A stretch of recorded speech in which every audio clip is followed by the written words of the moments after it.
대표님은 저희 서비스와 같이 파트너십 하시면서 소비재를 굉장히 많이 다뤄보셨을 텐데 하시면서 좀 어려웠던 부분들은 없으신가요? 최근에 예전처럼 이제 대량보다는 소량 다품종으로 많이 수입하시는 경우가 많거든요. 근데 이제 그분들께서는 사실 그 전에 무역 경험이 없으셨던 분들 상당히 많으세요. 그래서 이제 국내 배송 같은 느낌으로 이제 통관을 혹은 무역을 접근하시는 경우가 많은데 이런 경우에는 사실은 뭐 쉽다도 마찬가지겠지만 저희 입장에서도 많이 살을 붙여드려야 됩니다. 예를 들면은 통관만 하는 게 아니라 서류 보안상이라든가 혹은 미리 이런 것들에 대해서 뭐 요건을 받으셔야 된다라든지 이런 부분들을 많이 조언을 드려야 되는 거죠. 근데 이제 또 뭐 저도 경험을 해봤지만 그런 요건에 대해서 충분한 검토를 하지 않고 구매해서 한국에 들어왔다가 폐기 처리되거나 공매로 넘어가는 케이스들도 좀 몇 번 봤던 것 같은데 그런 분들에게 이런 부분들은 좀 많이 주의하셨으면 좋겠다라고 하실 만한 내용이 있나요? 아니면 준비를 좀 철저히 어떤 식으로 좀 했으면 좋겠다라고 한다거나?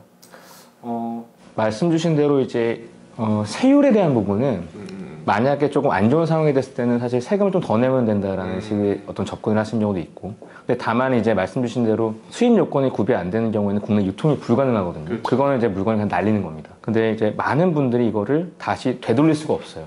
그러니까 간혹 가다가 이제 반송을 하는 경우는 있는데 반송조차 못하고 그냥 창고에 묵혀두는 상황이 되거든요. 그렇기 때문에 사전에 미리 좀 준비를 하셔야 됩니다. 이 물건이 국내 유통될 때 어떤 준비가 필요한지. 예를 들면 내가 수입하려고 하는 비슷한 물건들을 마트나 가보셔가지고 밑에 어떤 게 붙어 있는지를 보시면 돼요. 안에 뭐 케이스 같은 게 붙어 있다든지 어떤 한글 표시상에 붙어 있으면은 그거는 국내 유통할 때 이런 요건들을 구비를 해야 된다는 의미거든요. 그리고 그게 통관할 때도 볼 수 있다라는 가정을 하셔야 됩니다. 그래서 그런 부분들을 미리 구비를 하시고 그 다음부터 이제 무역을 준비하시는 게 맞다고 보여집니다. 아마 이 영상 보시는 분들의 이제 많은 비중이 그 한글 표시사항이라는 그 용어도 약간은 생소하실 수 있으실 것 같은데요. 그 한글 표시사항이 정확히 어떤 건지 한번 설명해 주시면 좋을 것 같습니다. 상당히 포괄적인 내용이긴 한데요. 이제 쉽게 말씀드리면 우리가 뭐 식품이라든가 전기용품 이런 물건들 보시면 밑에 이 물건이 제품명이 뭐고 인증번호가 뭐고 또 이런 것들이 쭉 나옵니다. 그래서 국내에서 이 물건을 안전하게 유통하기 위해서 실제 물건에 대한 정보를 거기에 맞춰서 이제 기재를 하라고 각각 법률에서 규정을 해놨어요. 그러한 물건들은 한글 표시상 밑에 보시면은 인증번호가 있다든지 혹은 이제 식품 재질 정보가 있다든지 이런 식의 어떤 그 각각의 어떻게 그 체계적인 정보들이 있거든요. 이런 것들은 수입하시기 전에 미리 어떤 수입 요건을 받든지 허가를 받으라는 의미입니다. 그래서 그러한 제품들은 각각의 허가 요건사항들이 미리 확인을 하셔야 된다고 보시면 될 것 같아요. 그런데 각각의 법률에서 이런 물건들은 이러한 표시는 반드시 하세요라고 규정이 돼 있거든요. 그렇죠. 예, 그래서 그런 부분들을 통틀어서 한글 표시사항이다 이렇게 말씀을 드리고 있습니다. 그런 부분들이 그 관세법령 정보 포털 들어가서 HS 코드로 검색하면은 나오는 부분이죠? 네, 근데 요거는 제가 조금 길게 말씀을 드릴 수 있는 부분 같아요. 이제 관세법령 정보 포털에는 이제 HS 코드가 쭉 있고요. 그 다음에 그 HS 코드를 내가 검색을 하면 그 물건에 대한 정보가 나옵니다. 그 밑에 이제 HS 코드와 세율, 그 다음에 그 물건에 대해서 어떤 법령을 규정을 이제 이행해야 되는가 내용이 있거든요. 근데 이제 거기에 통합 공고라는 게 있고 세관장 확인 대상이라는 게 있어요. 통합 공고는 이 물건을 내가 수입하면 이러한 것들은 이행하세요라고 하는 내용들입니다. 그래서 그 내용들을 보시면 뭐 전파법에 따라서 적합필증을 받아야 되고 뭐 이런 것들이 좀 있거든요. 그러한 내용들을 이행해야 되는 것들이고 그 밑에 이제 세관장 확인 대상은 개 중에서 통관할 때 이거를 내가 이행했는지를 보겠다라는 거예요. 그러니까 쉽게 말씀드리면 어떤 거는 그러니까 유통할 때 반드시 확인해야 되지만 어떤 물건들은 통관할 때 이게 되어 있는지를 반드시 보겠다는 겁니다. 그래서 우리가 보통 통관할 때 검사 걸려서 이거를 요건을 안 해왔네요 이렇게 보통 말씀을 드리는 거는 일반적으로는 세관장 확인 대상이라고 보시면 됩니다. 통합 공고가 아니라 세관장 확인 대상에서 이제 세관 검사가 걸리고 통관이 안 될 수도 있는 상황에 놓이게 되는 거죠? 맞습니다. 근데 또 하나 말씀드릴 건 뭐냐면 어떤 화주분들은 좀 잘 알고 계셔서 이거 세관장 확인 대상에도 없는데 왜 걸리는 거냐고 말씀을 주세요. 근데 실질적으로는 그렇게 규정은 되어 있지만 각 개별 법령에서 보면 요 물건들은 수입 전에 이행을 해야 된다는 것들이 있습니다. 그러니까 세관장 확인 대상은 없지만 개별 법령에 가보시면 수입 전에 이걸 해야 된다, 수입 통관 전에 이걸 해야 된다라고 또 규정이 되어 있어요.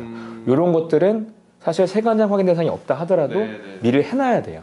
그래서 그런 것들도 세관에서 봅니다. 그 요소는 통합 공고 안에 포함되는 건가요? 맞습니다. 아, 그러면은 결국에는 수입하시는 분들 입장에서는 통합 공고 플러스 세관장 확인을 모두 다 검토한 다음에 그럼 결국 진행해야 되는 건가요? 맞습니다. 일반적으로 통합 공고가 더 큰 개념이기 때문에 통합 공고가 어차피 유통할 때 이행을 하셔야 되거든요. 네. 그래서 통합 공고를 미리 확인을 하시고 진행하시면 가장 좋습니다. 저는 이제 생각했던 거는 통합 공고는 이제 통관하고 나서 네. 어떻게 이제 유통할까에 대한 이제 이야기에 대한 것들을 풀어놨다라고 생각을 했었고, 예. 세관장 확인을 말씀하셨던 거는 통관할 때 그 당시에 그것들을 이행해야 된다라고 생각을 했는데, 예. 좀 더 광범위하게는 결국에는 둘 다 좀 잘 해놔야만 결국에 맞습니다. 네, 문제가 안 생긴다라는 이야기겠네요. 예를 들어 운이 좋게 세관장 확인 대상에 이제 통과가 돼가지고 예. 통관이 진행이 됐는데, 그 말씀하셨던 통합 공고에 요구하는 사항을 지키지 않고 유통을 했을 때 예. 수입하시는 분들이 피해를 입을 수 있는 부분들이 있나요? 유통이 사실 불가능합니다. 아, 하면 안 되는 거죠. 예, 그래서 회수 조치가 된다든지 혹은 이제 폐기 처분이 나온다든지 그런 식으로 나오시거든요. 아, 근데 많은 분들이 실제 뭐 스마트 스토어나 쿠팡 같은 데다가 그러니까 즉 오픈마켓 같은 데 파실 때에는 그 정도까지는 안 하시는 것 같은 느낌도 간혹 드는데, 그런 부분들에 대해서는 실질적으로 적발이 되면은 이제 회수 조치가 일어날 수 있다라는 걸로 이해하면 되는 건가요? 맞습니다. 이게 가장 많이 질문을 주시는 거거든요. 그러니까 나는 적발을 받을 것 같고 네. 왜 경쟁사는 적발을 안 받고 이렇게 유통을 하느냐. 그분들이 잘못된 거예요, 사실은. 그리고 이제 그분들이 얼마든지 언제든지 적발을 받을 수 있는 가능성이 있다. 네. 근데 이제 다만 아직 조사가 안 나온 것 뿐이지. 그래서 그 간혹가다 이제 우리가 뉴스 같은 데 보시면 그런 내용들이 많이 나옵니다.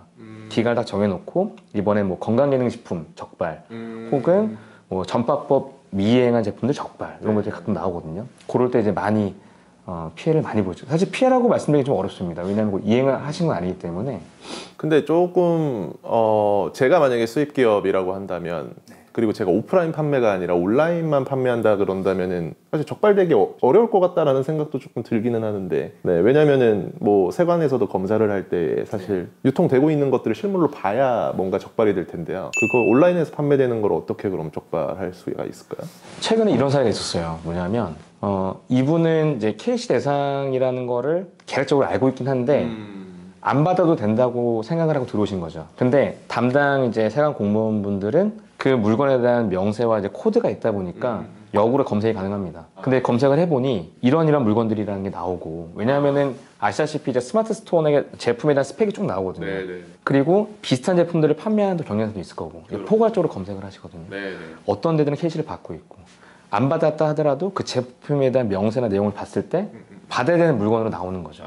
그런 경우에는 이제 당연히 세관에서 통관 보류를 하고 캐시를 받으라고 이제 권고 조치를 합니다.